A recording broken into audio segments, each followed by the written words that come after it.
After the Yankees had one of the worst seasons in the past 30 years in 2023, huge changes need to be made. And in this two-part series, I'm going to be talking about the ideal offseason I believe could get the Yankees back into contention. What's going on, guys? It's the King of 161st Street. I'm back with another video, and part one is going to go over the correct free agent signings the Yankees need to make in order to succeed moving forward. Let's begin with the players that we need to bring back who are going into free agency. Those players are Wandy Peralta, Keynan Middleton, and Gleyber Torres. We will get to Gleyber Torres in a second because I know a lot of people are in the comments right now.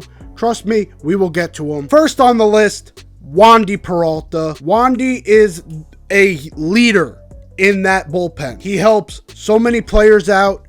He is a lefty arm that is reliable, that when we need him to make outs, he can. He can pitch to right-handed batters. He is the perfect guy to have in the bullpen as a Swiss Army knife. He can come in the 5th. He can come in the 8th. Hell, if we needed him to make saves moving forward, he's a good closer. This is a guy you want in that bullpen, and a guy who you would hate to lose out of that bullpen. Also a guy who may not cost too much on the market, talking about 15 to 20. That's not bad for a guy who provides as much value that Wandy Peralta provides. So Wandy Peralta is a must keep if you are the Yankees. Now let's get to Keynan Middleton. A lot of you guys will probably be surprised, and some of you guys will just say, you know what? No, we need to get rid of all the free agents, especially a guy who's only been here for 2 months. But if you don't remember, one of the guys coming out of the trade deadline that actually played well on a team that was playing absolutely terribly was Keynan Middleton. Keynan Middleton came in and lit up the strike zone, striking out batters left and right, helping us in games. Yes, there were some times he was coming in during blowouts, but overall, the Keynan Middleton experience was very good, and bullpen depth is necessary on this team. Knowing the amount of injuries we have accrued over the years, more bullpen depth is not bad. Again, a guy who will be on the cheaper side. A guy like Keynan Middleton, to me, seems like a perfect fit for this Yankees organization to keep around. I could understand an argument that we may need to move off of him. To me, he seems like a guy who can help us now and help us succeed because of the depth he provides in that bullpen. Now let's get to Gleyber Torres, because I know a lot of you guys are talking about he's not really a free agent. Well, that's right. He is going to be a free agent the next season. He is arbitration eligible this year for the last time, I believe. To me, this has to be done. Arbitration has to be over. You have to get him long term. Arbitration almost got Derek Jeter out the door because the Yankees are fucking ruthless during arbitration. They will argue over the pettiest shit possible. If you want 9.2, but they want 9 million, they're gonna drag your name into the mud to the arbitrator. The relationship kind of got rocky when Gleyber made it to arbitration this year. We cannot afford to lose a guy like Gleyber Torres, especially coming off the year he just had. Signing him long-term would mean we do not have to go through the arbitration process again with him, and also means we can keep our 25-year-old stud, who's one of the best second basemen in baseball, in pinstripes for years to come. This is a guy you need to keep around long-term, because if you don't keep a guy like this around long-term, it could cost you in the long run, especially because we don't really have a replacement for him is as suitable as him. He is one of the best at his position. We don't have a guy in the minors that has best at his position potential. Keeping him around long term, to me, is the number one priority in terms of re-signing players that you have as the Yankees organization. So let's get to these free agents. First on the list, sign Yoshinobu Yamamoto. Yoshinobu Yamamoto is probably the best pitcher in Japanese history. He is a guy who has a lot of experience and can come in and make an immediate impact. The fact that Carlos Rodon is not fully what we thought he was, at least this past year. And he has some excuses because of his arm. But the fact that he is not what we thought he was right now, Cole still needs a number 2. We thought Luis Severino was going to be a close third. He's become a guy who's been a liability. Clark Schmidt is Clark Schmidt. We don't know about Michael King just yet.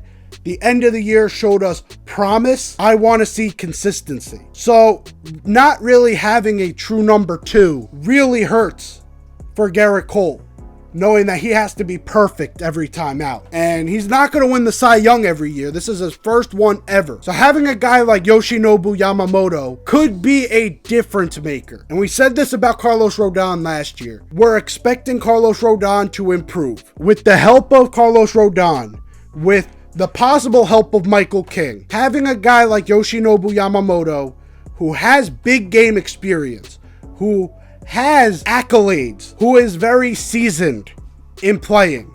Yes, in a different league. Yes, with different styles of the game. But again, a guy with those types of guts is going to have those types of guts no matter what. We saw this guy pitch in the World Baseball Classic. He was a stud. This is a guy that the Yankees have been looking at and are prepared to give him Masahiro Tanaka type money. And I full-heartedly agree with giving him that type of money. He is a better prospect than what Tanaka was, and Tanaka was one of our aces when he came here. If we can replace that, but also with a younger version of that, sign me the hell up. Yoshinobu Yamamoto signing with the Yankees, to me, could make this offseason go from good to great. Go from we're a fringe playoff team again to real title contenders. Next on the list, it's Cody Bellinger. Cody Bellinger is a hot name in Yankees land right now because a lot of people want him to be playing left field, to be playing center field until Jason comes back. And I agree with that latter point. He probably will be playing center field if we sign him until Jason comes back. But for me, I believe he has a different plan here if he signs. Once Jason comes back, which we are hoping is around July, probably August or so is when he'll be truly back into the swing of things. My plan for him is not left field, it's first base. Now, a lot of you guys are probably very mad at that idea because Anthony Rizzo is a fan favorite, and I like him too. He's one of my favorite players. But let's be honest here. He's coming off of post-concussion syndrome, which is not good. That's the least I could say about it. It's not good. He's 34 years old and he's coming off of a brain injury. We don't know how he's going to come back from that. Now, we will have the first half of the season to figure that out. And yes, there could be different spots to put Cody Bellinger if he does end up breaking back out and he shows he's still Anthony Rizzo. But if what I'm kind of expecting comes true and Anthony Rizzo is not fully back to being the guy, not fully back to being the Anthony Rizzo we both know and love, putting Cody Bellinger at that first base spot is a perfect replacement. You're not losing a lefty bat. You're getting a guy who has power to both sides of the field. Putting him at first, Jason Dominguez in center, could be a huge difference maker. That to me is a must because, again, I don't trust that Anthony Rizzo is just going to come back and be good as new. There's going to be lingering effects.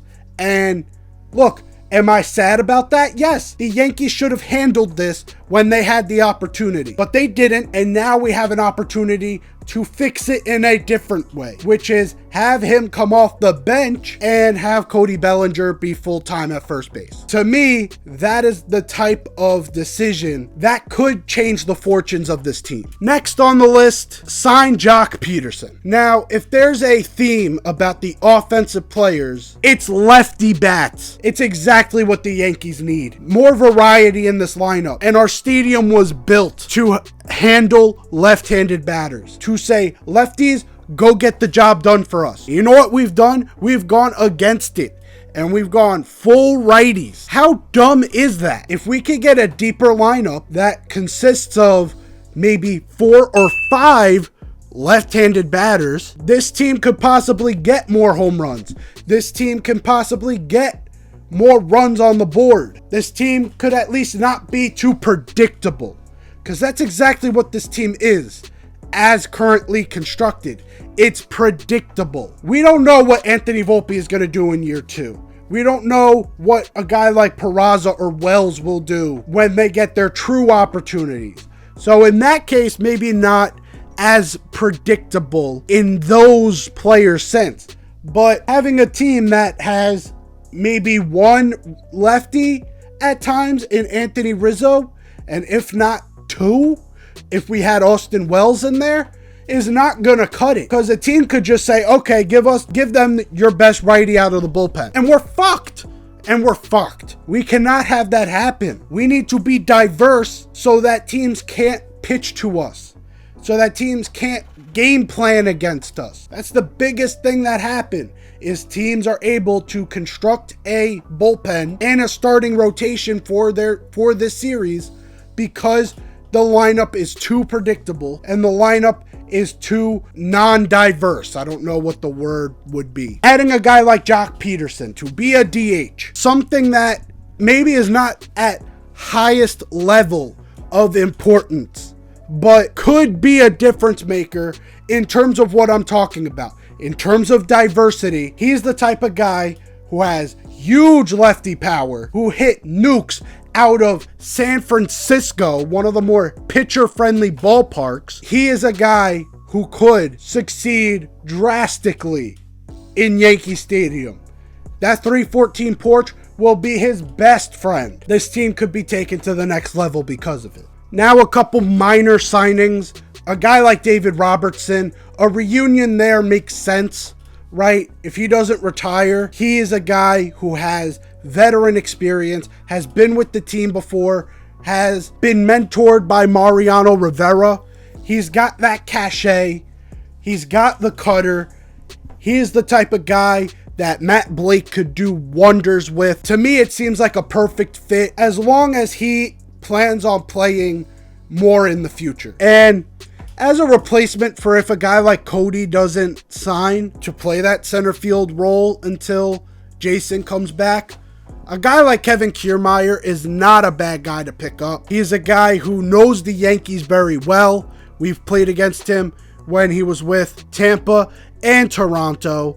He's a guy with a ton of speed. He puts the ball in play, which is a big problem with the Yankees, is that we're too strikeout power dependent, and at times we just need guys to get the big hit.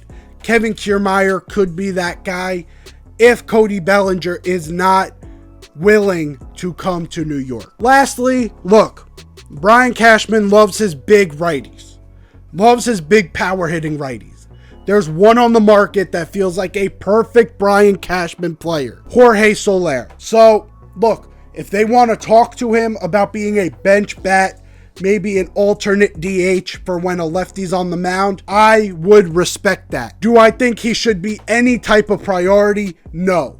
But if they do want to add depth and veteran leadership, he's been a part of World Series teams. This guy knows what it takes to be a major leaguer, and he could be a big mentor in that locker room. Jorge Soler is a guy to keep in mind. Not really the biggest difference maker, but depth-wise could be useful. But anyways, guys, this free agency class is pretty deep, and the Yankees could fully take advantage and go from being a team that didn't make the playoffs to a team that could win the AL East next year and possibly be World Series contenders. Part 2, I will be talking about some trades the Yankees need to make, and you want to stay tuned for that because I have some major trades in mind that may make sense to you, may make you scratch your head a little bit, but it will all make sense in the end on some of the positions I left out of this video. Anyways, guys, hopefully you enjoyed. Like the video if you enjoyed. Subscribe if you're new.